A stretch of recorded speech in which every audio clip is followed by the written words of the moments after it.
La notion de mère nourricière. Mère nourricière, exactement, ouais. C'est une notion qui est un peu très combattue aujourd'hui, hein. Ah oui. Parce qu'on se dit, mais moi, je suis une femme, mais je suis pas faite pour passer ma journée à la cuisine. La cuisine. Je peux pas passer mon temps à nourrir un homme. Je veux dire aussi, je suis pas dispo. L'homme, il fait très bien cuisiner pour lui-même.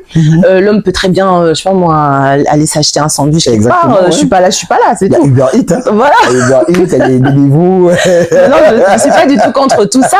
Comme je dis toujours, le maternisme fonctionne aussi avec la notion d'évolution. Les sociétés évoluent, les femmes travaillent, bon, le rythme de vie est différent, donc on va pas non plus imposer à la femme de quitter son boulot pour venir cuisiner pour son mari parce qu'il est rentré plus tôt du travail.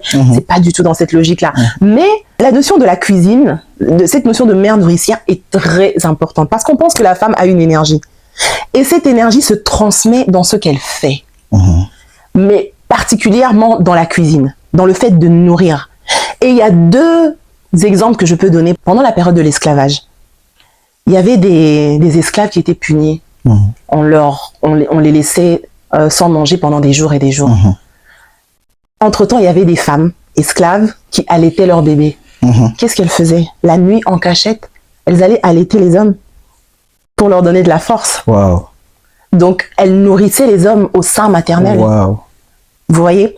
Et donc, il y a aussi le fait, quand on parle des guerriers Mau Mau, ces guerriers Mau Mau qui luttaient dans les forêts, ces guerriers kenyans en fait, qui luttaient dans la forêt contre les colons aussi, les femmes, durant la nuit, faisaient à manger et ramenaient à manger. Hommes.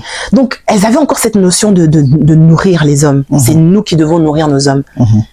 Et c'est tellement important. Maintenant, je dis pas que les femmes doivent allaiter les hommes.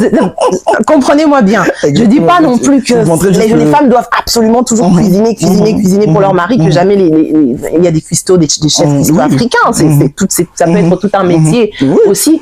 Maintenant, moi, ce que je dis, c'est vraiment pour donner un exemple d'un de ces piliers qui est le pilier mère nourricière, pour dire que ces valeurs africaines-là, donc le fait de reconnaître qu'une femme peut nourrir, l'homme peut nourrir, ce sont des valeurs en fait qui ont permis